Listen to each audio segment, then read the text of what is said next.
Hey guys, Max here, and this is your daily market update for yesterday, the 26th of January. Of course, the Fed came out with their meeting and their decision. Markets didn't react too kindly, but to be honest, it wasn't awful. We're going to cover what was said, what we can infer from it, plus a couple other things that popped up as well. So let's just get right into it. Now, what actually happened in the markets? Well, by and large, we saw declines across the board. The day actually started out pretty good with a small rally across the indexes in preparation for the Fed's announcement. The markets must have been expecting some marginally better news than we actually got. But when the statements and Powell actually came out and he started talking, markets dipped and they closed just in the red. The S&P 500 was down about 0.15%, the Dow Jones was down about 0.3%, and the Nasdaq actually closed in pretty much the exact same place it started, seeing a tiny amount of green. The 2% gains that we saw earlier in the day, that rally that we initially had, just didn't stick around basically. Now, stocks around the rest of the world didn't see any major changes either, with the MSCI World Index staying flat from start to close.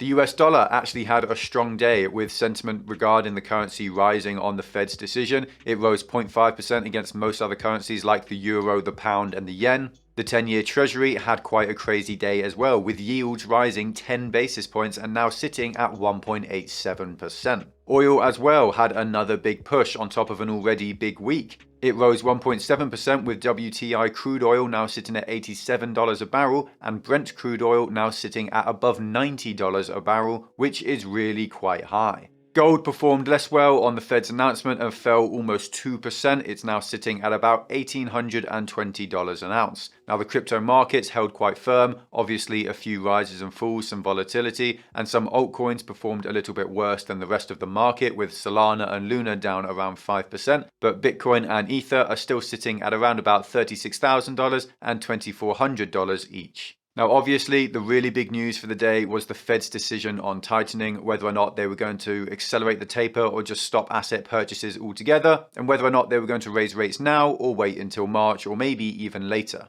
Now, the markets have basically been pricing in the standard answer, the one that we were told we would have a few weeks ago by the Fed, and that is that asset purchases will continue at the rate planned, and that as the taper has already been accelerated, there is no need to speed them up any further, and also that interest rates will be raised in March, probably by about 0.25%. Now, as the day was actually progressing, stocks were rising. They pumped over 2%, probably on the idea that maybe the Fed would back out of the tightening, that they would talk about maybe raising rates in the future, but not by as much as earlier thought, or maybe not as soon as March. Now, as Powell actually started to speak though, that idea disappeared and it became clear that the Fed is sticking with their earlier plan. So what exactly was said?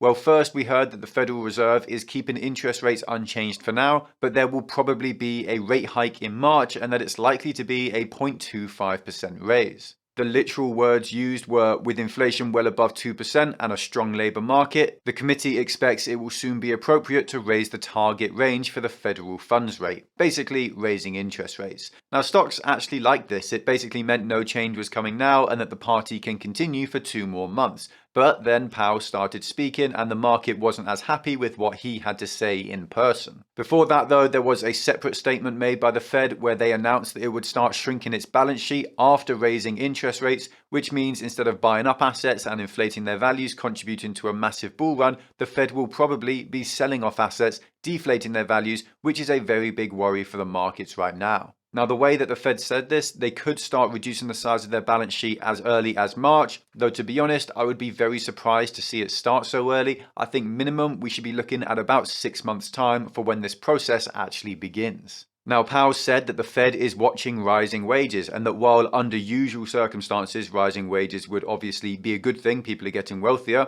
in today's climate, it's a little bit worrying considering the state of inflation right now and the possibility of a wage price spiral. The Fed also recognized that these wage increases are not as a result of increased productivity, which is again a little bit worrying. Now, Powell also said that price stability, basically maintaining inflation at around 2%, is still the Fed's main goal, especially since the labor market appears to be so strong. The problem is that really doesn't align with what the Fed is actually doing, and we'll discuss that in just a moment. But basically, I don't believe him when he says that, and you shouldn't either. Now, Powell did say that the labour market can withstand rate hikes and that it isn't going to impact the recovery of the labour market that we've seen following the pandemic. Again, though, this just doesn't line with his actions. Next, Powell said that the economy no longer needs sustained high levels of monetary support, and he is absolutely right. But if that's the case, if the economy doesn't need this monetary support, why is the market still receiving it? Only Powell knows, unfortunately. He said that reducing the size of the balance sheet will take some time, and to that I'd like to say,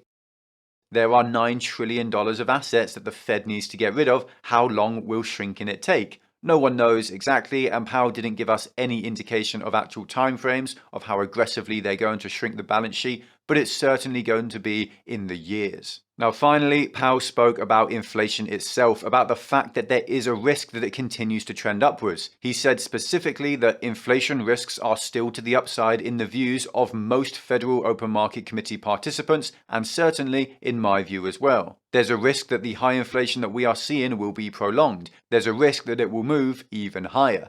Basically, the Fed was wrong about inflation, and they've now changed their view entirely. They also said that supply chain shocks are taking longer to resolve than they had anticipated, which is blindingly obvious, as the Fed predicted they would have been already old news by now. Now, it was on these comments that the markets actually dipped, not the official statements that were given before Powell spoke, and so it's these comments which caused the markets to start worrying again.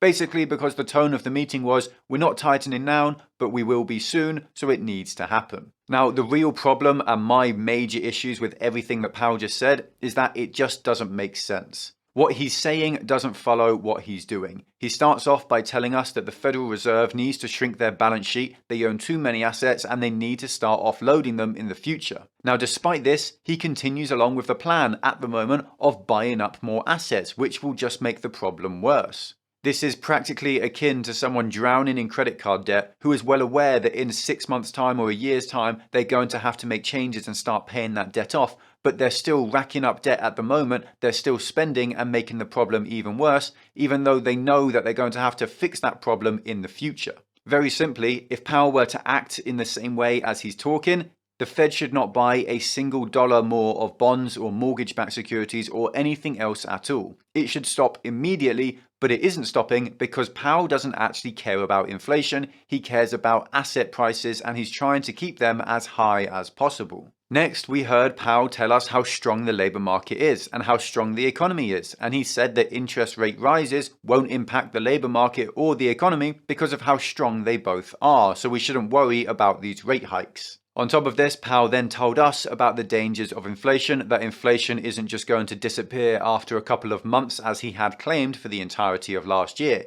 He even said that there's a good chance it's going to get worse from here on out, and to top it all off, Powell said that as the labour market is so strong, because that part of the Fed's job has been achieved, that their main priority is now price stabilisation, or basically fighting inflation. Now, if that were true, if that were their main priority, they would have raised rates yesterday. They would have raised rates months ago actually, but they would have ended asset purchases immediately as well. But they didn't. They kicked the can down the road. Inflation, according to the Fed's doctored figures, is already sitting at 7%, which is ridiculously high and the highest it's been in 40 years. To make matters worse, these are doctored figures, as I just said. Rental prices are measured by something called owner's equivalent rent, which specifically doesn't react well to changes and underreports rental figures for the data, helping to keep inflation data low, while the reality is far higher. With the amount of technology around right now, with the amount of data at the fingertips of companies like Zillow and Redfin, if the Fed wanted perfectly accurate rental data, they could have it with no trouble at all.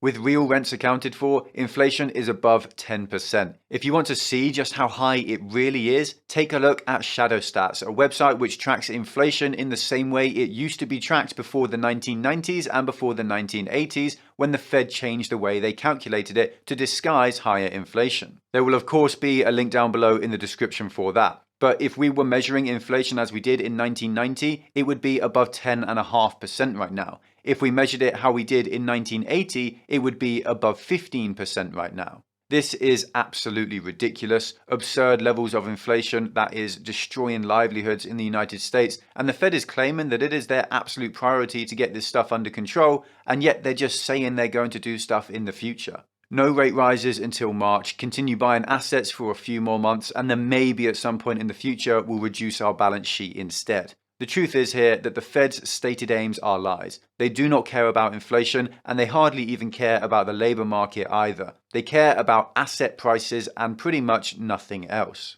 They care about ensuring the artificial wealth they've created over the last 2 years remains to its greatest possible extent, so that they and their friends and their families and the politicians who put them into power stay wealthy. This is the only way their actions make sense. If they actually wanted to achieve what they claim they do, they would have done things differently from a year ago, but everything is about asset prices. We need to remember this. We need to make sure that in 5 years' time we don't forget what happened. Remember that Powell was appointed by Trump, and he basically crashed the market in 2018 and backed out and changed his plans and ideas purely because asset prices fell. We need to remember that Trump appointed him as well, and we need to remember that under Biden the exact same thing has been seen. We need to remember that Powell has inflated asset prices for 2 years now, and that Biden reappointed him as Federal Reserve Chair. We need to remember that inflation is an invisible tax and that your wealth is being siphoned off by the government every day that it remains high, and remember that normal, everyday Americans are suffering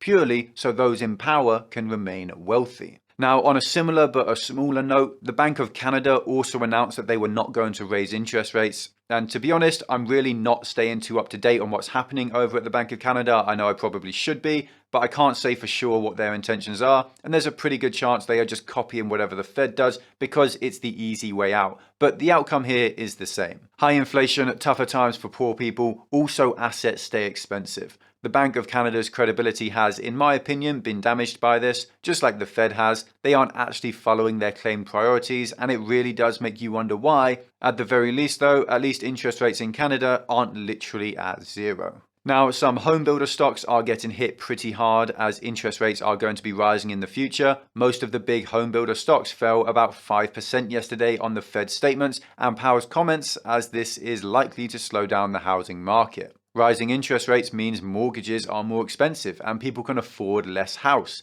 It's that simple. That's bad for this industry, and so the more likely interest rate rises are and the higher they end up going, the more pain this industry will see. In a similar vein of news, a measure of credit risk rose to its highest level since the original pandemic back in 2020, as fears of rising interest rates will lead to people defaulting on debt and companies and institutions as well. The swing was actually quite a big one, and the credit markets do seem to be getting more volatile, which is a little bit worrying. Now, on other news, we had Tesla earnings come out, and the company beat expectations by a fair margin. Nothing incredible, but a solid performance nonetheless. Earnings per share came out at $2.52 instead of the expected $2.36. Now, with Tesla, that kind of moderately positive news could result in a 10 or 15% swing in the stock price, but Tesla only saw a 2% rise for the day, which was a little bit underwhelming, to be honest. Now, I suspect this is because delivery of vehicles is the biggest metric that most Tesla investors care about. Earnings are just sort of not as interesting to people who own Tesla stock. They don't really care about current earnings, and if they did, well, with a PE of over 300, they probably wouldn't own Tesla shares, would they? Of course, Tesla is also fighting the same change in macro environment and monetary tightening that everyone else is facing as well, so they've been on a downward trend for about a month now with the rest of the market. They are cash flow positive, they have cash on hand, so they don't need to raise more capital, though with their share price as high as it is, really they should be raising every single penny they possibly can. Raising interest rates probably won't directly impact their business, but it will indirectly.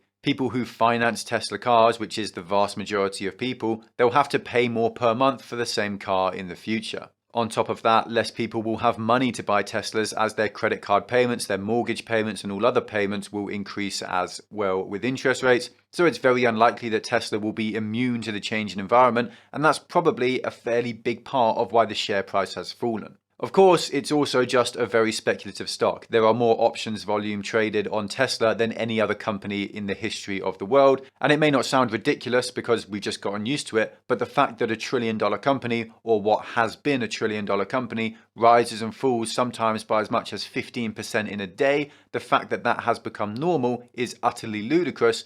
and it's the result of the detachment of the stock market from the economy, and it's a sign of a bubble. Now, in Facebook or Meta news, I'm still not used to calling it Meta yet, to be honest, Zuckerberg's stablecoin dreams may have just taken a hit. Diem, which is basically the same project that used to be known as Libra, which is backed by Meta or Facebook, is reportedly selling off its assets. Now, the project received a lot of scrutiny from the US government, and Zuckerberg himself tried to defend the project, but it seems like it might just be shriveling up and dying. This is all really coming off of the back of the Fed saying they weren't really happy with the plans, that they couldn't agree that they'd allow it to go through, so everything was put on hold for a bit, and it now looks like they're trying to get as much capital back out of the company as possible. They're selling the assets they have, the intellectual property as well, and they're trying to keep their investors from losing everything. Now, in the same sort of thread, a similar idea, Celsius and Gemini, two crypto companies, are facing some SEC scrutiny for their crypto lending networks. Now, full transparency here, I do use crypto lending services, specifically for stablecoins,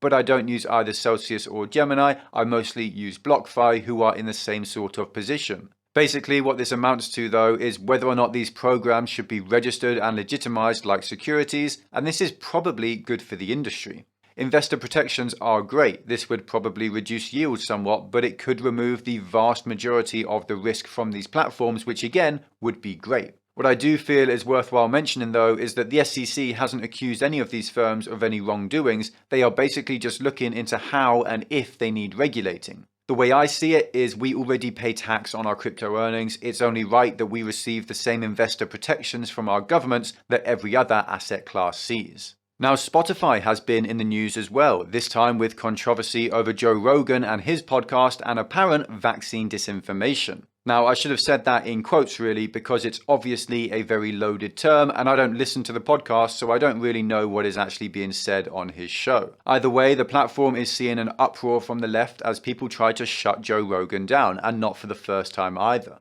Spotify, though, actually made a $100 million deal with Rogan to get his show exclusively on their platform, and he averages 11 million viewers per episode, which is absolutely huge. My show, for comparison, gets an average of about 60,000 views or around that, and a channel like CNBC only gets an average of around 1 million viewers. Anyway, lots of people have been calling for Joe Rogan to be cancelled, including Neil Young, who is apparently an old artist. I don't know him, I've never heard of him or his music, but he basically gave an ultimatum to Spotify and said that if they don't remove Rogan's podcast, then they'll have to remove his music from Spotify. And well, Spotify called his bluff and they removed Neil Young from the platform. Now, I'm not too sure what he was trying to achieve, to be honest. It seems that he grossly overestimated his importance. This would kind of be like if I told YouTube that unless they ban PewDiePie, that I would leave their platform. And yeah, YouTube just wouldn't care at all. On a lighter note, there's this subreddit that's been gaining popularity over the last year, and it's called Anti-Work. It started off as just a place to rant about crap bosses and stuff like that, but now that it's got 1.6 million members, its users basically thought that they could start a real movement to change the way the US works. Now, to be perfectly honest, I've seen the subreddit before, I've read some of the threads, and about 95% on the posts on the sub are just fake text messages between an employee and a boss and some unreasonable request, and then 1,000 people circle jerking themselves to death over it. Honestly, the kind of stuff you see on the subreddit is laziness is a virtue, that no one should ever have to work, and just other things you see man-children spouting when they just want to be carried through life by someone else. I think my position on the movement is probably quite clear. If you want to be lazy, someone else has to work twice as hard to pick up your slack, and that's even more so the case when it comes to benefits or unemployment checks. I do believe that people should be free to not work if they want, but I should also be free to not have to support those people in their endeavour of laziness. The money to support their lifestyles has to come from someone or somewhere, and your desire to do nothing should not be supported by my and other people's hard work. Anyway, one of the mods of that subreddit, one of the people who run that community, they went on Fox News for an interview and it was an absolute train wreck. And to be honest, it's just a good laugh. If you want a smile on your face today, give the video a watch. I'll link it down below in the description, of course. It's also worth mentioning that this person was selected by the people who run this community. This is the person they decided to represent their movement. So as far as I'm concerned, it's all fair game. That is it for the day. I'll see you all again tomorrow. If you enjoyed this video, then leave a like and a comment to bless the YouTube algorithm. If you want more content like this, then check out our Patreon and join our community of investors. You get access to our Discord, loads of exclusive content like insight into my portfolio and buy and sell alerts for all my own investments. There's a link in the description to masterworks.io, a site that allows you to buy fractional shares of art from world famous artists like Banksy, which can be a great way to diversify your portfolio with non-market correlated assets. It's completely free to sign up, you don't have to buy anything, you don't have to hand over any card information, so if that sounds interesting, then make sure to check it out. There's also a link in the description to BLOCKFI, which will give you up to $250 in free Bitcoin when you use it. You can also get 9% interest on stablecoins like USDC, which is a far higher rate than you'll get from any savings account these days. Just make sure not to use Tether. Thank you all for the support, thanks for watching, stay stoic, until next time.